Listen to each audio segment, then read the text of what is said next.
there is one thing that I wish I knew about sourdough before I started, was how important temperature is to your sourdough's fermentation, to the starter and to the dough. I really wish that I knew that ahead of time. It would have saved me so many headaches and so much angst.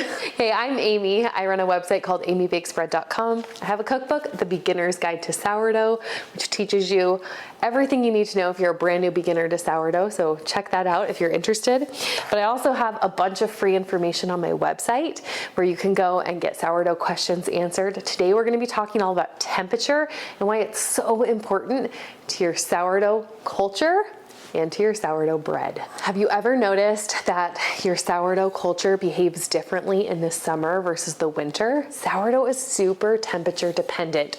Any yeast is temperature dependent, right? You know, if you add warmer water to a bowl of instant yeast, it's going to activate much faster. Sourdough is this culture of wild yeast and bacteria, and they work together to raise bread and acidify dough. Look at that gorgeous sourdough starter. All those bubbles, that is bacteria and wild yeast working together. But because it is this living thing, this living culture, okay, it is super sensitive to temperature. So a sourdough starter's optimal temperature, that's the temperature that the wild yeast and the bacteria work together best at, is this range of 76 to 80 degrees Fahrenheit. Does that mean your dough won't work or your starter won't work if it's above that or below that? No, it does not mean that. But what it does mean is that there may be some different things with your starter and with your dough that will happen if they're in those upper or lower temperatures. Let's talk about those lower temperatures first. Okay, anything below that 76 degrees, it's just going to move much slower. It's also a point in time where you're going to get more of that like sour fermented acetic acid flavor. Anything below 70 degrees, you may not even see much of a rise. So just keep that in mind. On the upper end of things, the higher temperature ranges, anything in the 80s, high 80s, you're going to be producing more bacteria than you are wild yeast. So the bacteria can make it taste also more acidic, but a different kind of acid. It's more that lactic acid bacteria. So that's why I love that 76 to 80 degree range, because you get the best flavors of the sourdough. It's a little bit more mild, and that yeast and that bacteria, they work together well in that range. Okay, that's always my goal, is to keep my dough in that range, unless I'm doing a very specific recipe like microcent bread for a specific reason. But for the most part, that's the range that I'm trying to target in most of my sourdough recipes and in maintaining my sourdough starter. If your starter is kept continuously cold, it may not be very active. It may not rise dough very well. It's going to be more sour, and it may have a little bit of a weaker gluten structure. Okay. If your starter is continuously warm and your dough is continuously warm, okay, you have a little bit of a different problem.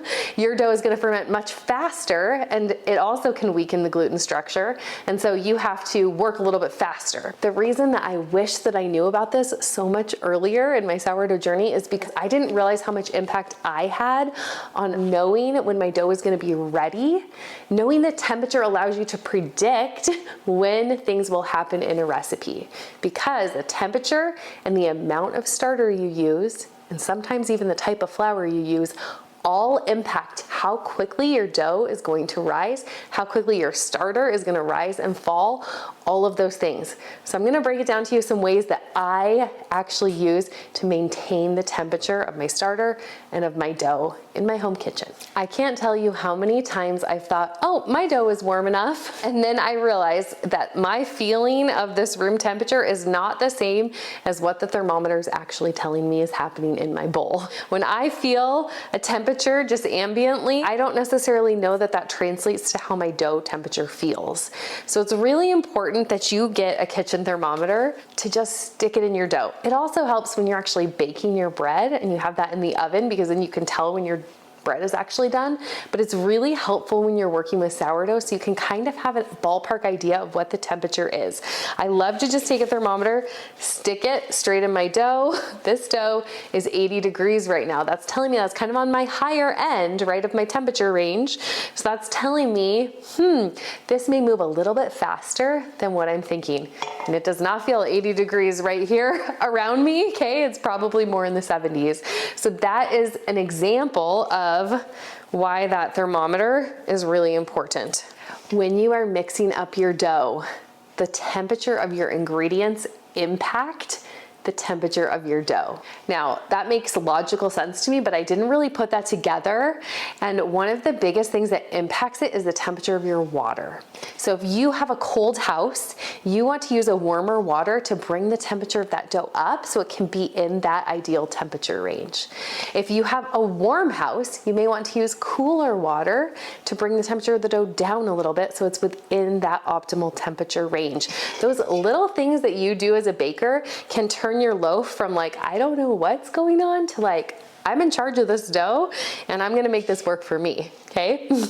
Now you may be thinking, Amy, I make great sourdough bread and my temperatures are lower. That can definitely be true. And you can make almost any temperature work for you. You're just gonna have to adjust your timelines and you're gonna have to adjust the flavor profile that you like in your bread, okay? You may prefer a dough that's kept at a little bit lower temperature, but if you start noticing a sluggish starter or issues starting to happen, try to warm it up a little bit and see if that helps. Same with that warmer dough. You may notice that you like dough that ferments a lot faster. It makes the sourdough process go faster. It may also break down your loaf a little bit faster too, so you just have to keep that in mind so that you know, okay, this is when things are gonna happen and I'm able to adjust and make that work for me in my kitchen. These are some of my favorite thermometers. I think they are an absolute must in any kitchen. My husband actually uses this brand all the time. That's how I found out about them, honestly, is that he asked for them for Christmas. He asked for some of the cool thermometers that they have for grilling and smoking meats, because he makes a really good pulled pork. And so I bought him some of those things, and then I realized that they actually have kitchen thermometers as well. So this is Thermapen, and they have this Thermapen 1, which it's just so neat. You can just pull it out, stick it in your dough. It's super, super accurate. That one's a little bit more expensive. This is the Sizzle. And I love this one as well. This one's magnetic, so it can just stick on your fridge, which is a game changer for me. That's a little bit cheaper. And then this one is like the cheapest one they have, and it's so cute. It's a little thermopop too. You turn it on and you can just stick it right into your dough or into your bread, and it is so super accurate. I've bought many thermometers on Amazon. I've lost a few into boiling caramel before. You know how that goes. Anyway, I love ThermoWorks. Highly recommend them. They're a great company, and I 100% would recommend these. Put one under your Christmas tree, ask for one for your birthday, or just invest in your kitchen, because every kitchen needs a really good thermometer, especially if you're baking sourdough. So you're probably thinking, okay, Amy, I get it, temperature is important, but how do I actually keep the temperature 78 degrees? My house is not that warm, right? I get that question all the time, or people saying, that's impossible, I can't do that, I'm not gonna keep my house at 78 degrees. Okay, your house does not need to be 78 degrees for your starter to be 78 degrees, right? So let me show you some of the ways that I keep my starter 78 degrees a lot of the time. First, if you look over here, I have a dishwasher right here, and oftentimes this gets really warm after I run the dishes, okay? So finding a warm appliance to stick it on, that can be a great alternative. Sometimes people stick it in their laundry room because their dryer's going and they're able to have a warm spot that way, okay? A warm appliance, that was always kind of my go-to when I was first starting out making sourdough bread. I didn't have to buy anything, and it was like already warm. Let me show you another option. I use this option a lot, is my oven, where I put my starter in the oven or my baked good, and then I close the oven and I actually turn the oven light on. My oven's so dirty, so don't judge it. I turn the pilot light on, and that will help keep this warm. Now the thing about this is, Okay, you don't really want to be looking at this picture of my dirty oven. The trick with the oven is that you may have to check the temperature of your stuff as you have the oven light on. You can't just sit it there and leave it for 5 hours because the pilot light can get really hot in there, or it may not be very hot at all. So you still have to take the temperature of your dough or of your starter if it's in the oven with the light on. So check that. If it warms it up like above 80 degrees, turn the oven light off, okay? You can have your oven act as a little bit of a proofing box during that time. Let me show you another idea. This one's with the microwave.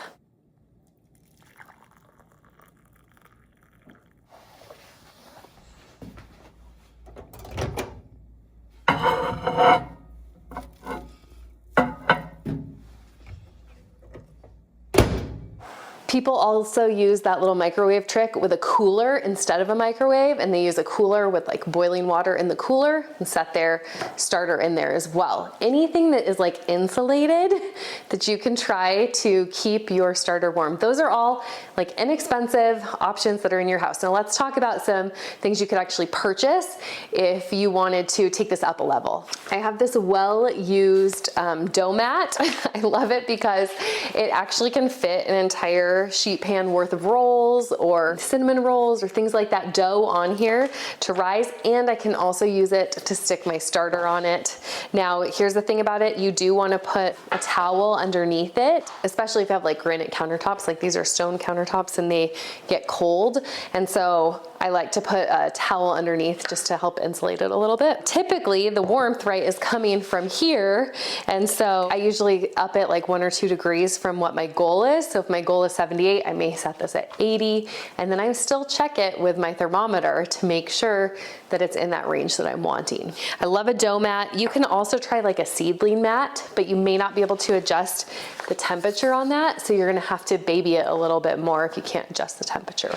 This one is from Broad & Taylor. This is my favorite. This literally changed my life as far as sourdough baking goes, because I'm able to set the temperature, put my dough in here or put my starter in here and walk away, and it's the best bread proofer. It makes my life so much easier. It's a little bit pricey, so it's definitely an investment. It's the kind of thing that I would say, like, see if you want to get into sourdough, and then if you do, like, you can upgrade some of your tools that you use. So I love this bread proofer. It can fit at least 3 loaves of sandwich bread in here. I can usually fit at least 2 bowls plus maybe a smaller bowl and my sourdough starter as well. Right now I just have 1 giant bowl in here, so it can fit a giant bowl. It fits like a 9x13 baking pan, so if I have rolls or focaccia, fits that in there. Let me show you an inside view. Okay, here's the proofer. It actually folds down, so in the summertime, if I'm not using it as much, I can easily store it in my pantry. It fits this giant bowl of dough. I'm gonna show you with these loaf pans. I can fit 3 loaf pans here, which is very nice when I'm making all of my sandwich bread. Okay, which is awesome. And then I also use it for my sourdough starter.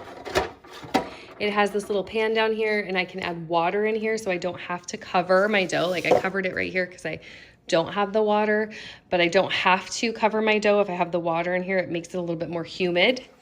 And the lid just goes right on top. Closes.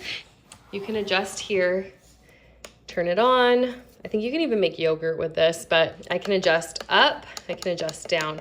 Now it won't go colder, but it will keep things warmer and proofed, which 78 is usually where I have it, but if I need to speed something up, just go up a little bit and it works beautifully. So that's my bread proofer. I love this for maintaining the temperature of my sourdough starter and my dough. Okay, we get it. There's lots of ways to keep your starter warm. Think outside the box. Add your ways in the comments to this, because I'm always curious about how other people keep their starters warm and their dough warm, and you guys have so many good suggestions that it will be a great crowdsourcing spot for how to keep your dough warm. I know I get this question a lot too, especially in the summertime.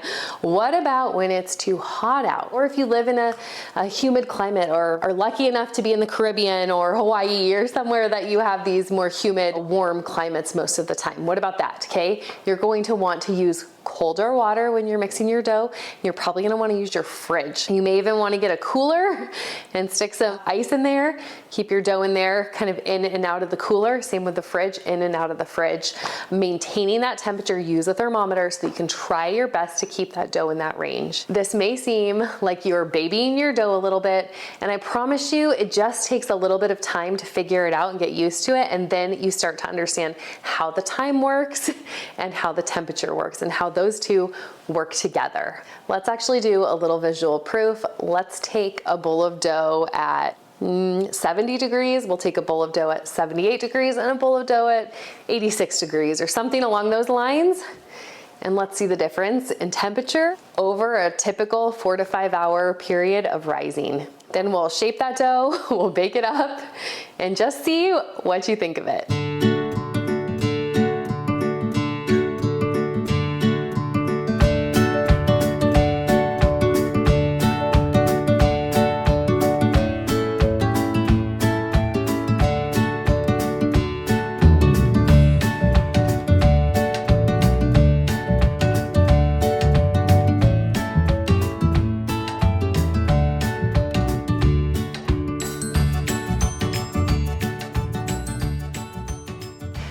After mixing these up, this one is at about 80 degrees. So I'm gonna warm this up in my bread proofer and keep it around 86. This one is 78. I'm gonna maintain that temperature, 78, 77. I'm gonna maintain that temperature using my dough mat. And this one is 71. It's a big jump difference. I'm gonna try to maintain this around 70 degrees in a cool place in my kitchen.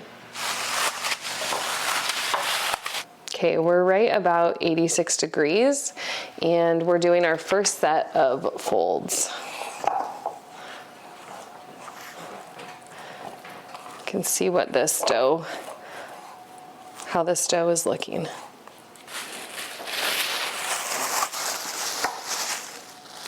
This one is at 77, almost 78. Here's our first set of folds.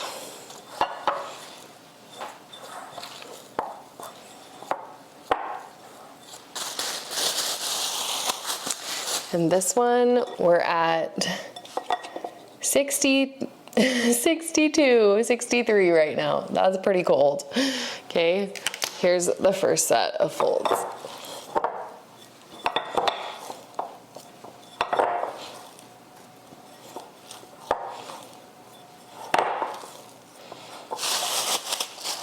All right, this dough is about 85, 86. We're gonna do another set of folds here. I can tell that this is moving fairly quickly just based on the temperature. It feels pretty warm to me. This dough is right at 77 still.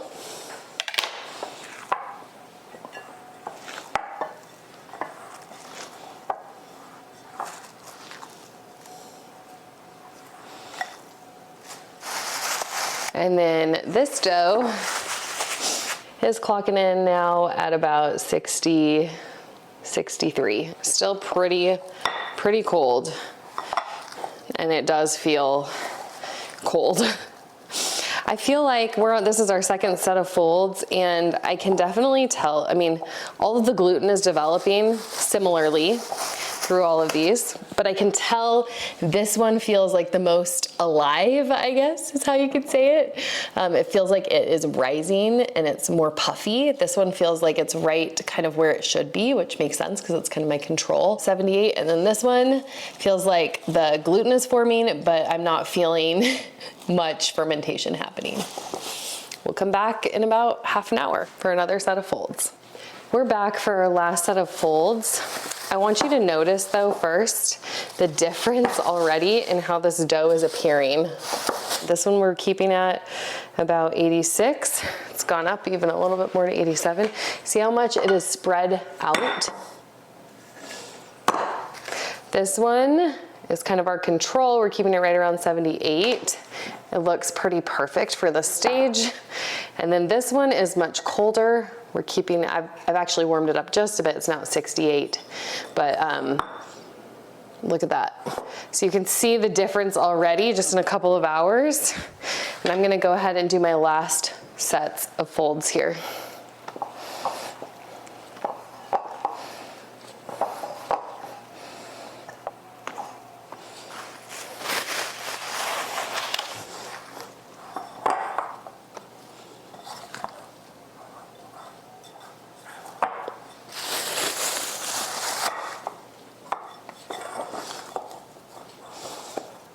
These were all the same amounts of dough, okay? This one is rising significantly, taking significantly more time. This one is rising significantly faster. And then this one is right on the schedule that we predicted. We're gonna let these sit for about an hour and a half to 2 hours, and then we'll shape them up. Okay, we are back. This is about the amount of time that I would typically give for a sourdough loaf.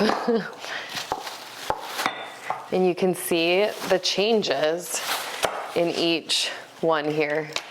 This one, we've been keeping it at around, it's 87, almost 88 there. This one's right at, oh, it's bumped up a little bit to 80. So I may want to keep that, try to monitor that, make it a little bit less next time. And then this one is right at 70, 69. You can see the differences in how these have risen. This one that's been at the highest temperature has probably doubled in size. This one's risen maybe 30, 40%.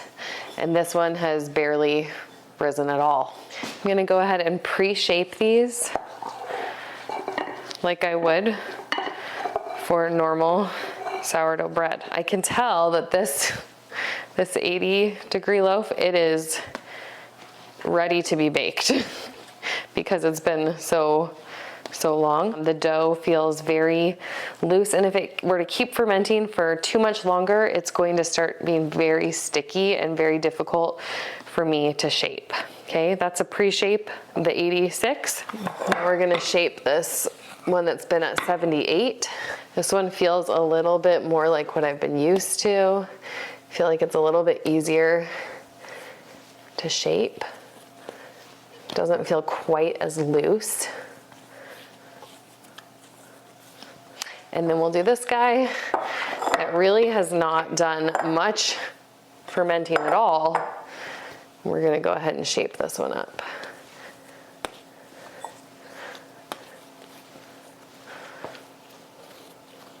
One, two, three. We'll take the temperature again. This guy's at almost 83, I guess the temperature. These cold countertops really brought that temperature down a little bit. This one is at now 76. See what cold countertops can do? This one is now at 69. So they were in the bowls at those temperatures. We're gonna let them sit here for about 15 minutes and then we'll shape them and let them rise a little bit longer. Okay, these have sat. I'm gonna shape them really quick, put them into this bowl, and then we're gonna continue proofing them. This one at the 86-degree temperature. We're gonna proof this guy at the 78. And this one we'll proof at the 70 degrees.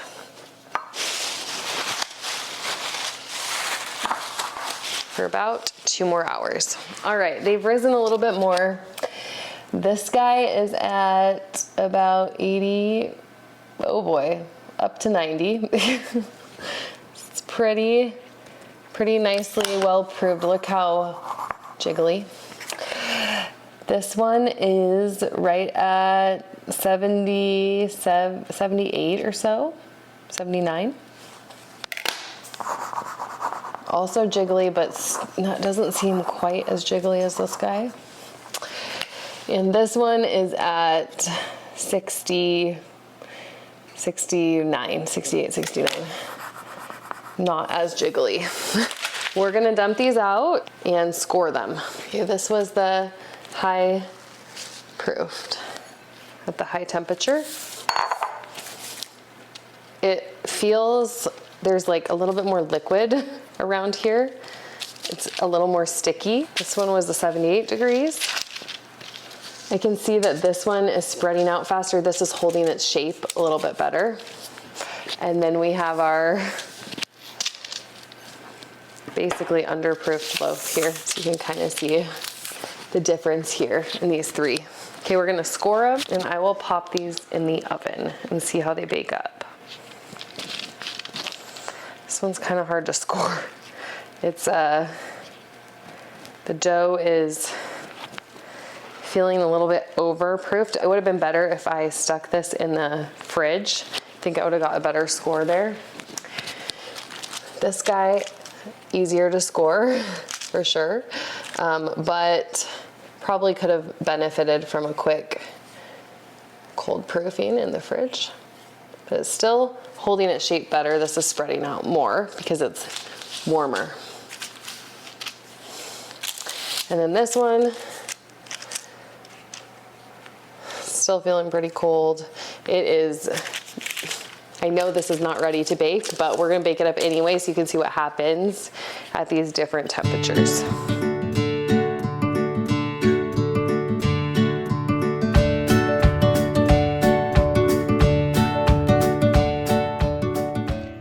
The lid off. That was the loaf that was a lot warmer. That was the warmest. This was the coldest loaf. Okay. We'll go up here. This is the one that was kept about 78 degrees the whole time. This is the loaf that was proofed at that lower temperature. This is the loaf that was proofed at the 78 degree temperature. And this is the one that was proofed at the higher temperature. So you can see how flat that is compared to these guys. We're gonna let them cool, and then we'll open them up and look at the crumb.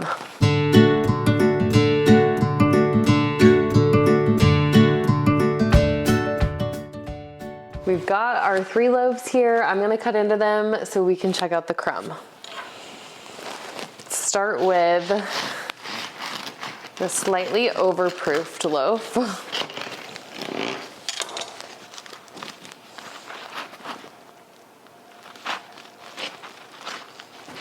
Still looks pretty good. The inside is soft, but it's just a little bit flatter. This is our 78 degree the whole time loaf. This is more what I like to expect from a sourdough loaf. And then this one is the little bit more underproofed loaf. So you can see those really, I guess, more uneven holes. And even like the more holes up high in the bread is kind of a sign of underproofing. So that's just showing you that that temperature, it needed to either rise longer or needed a warmer temperature.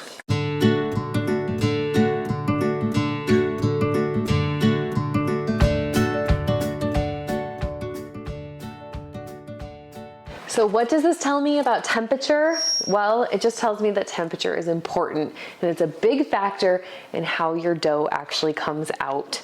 Okay, let's take, this is the underproofed. We have this at 60 and low 70 degree loaf. Let's taste that. Flavor is not too bad. It is a little bit underproofed. You're gonna get a more gummy, more dense, sometimes, loaf here. This is the one that is in that recommended temperature range. This is what I recommend with that 78 degrees. It's perfectly crispy.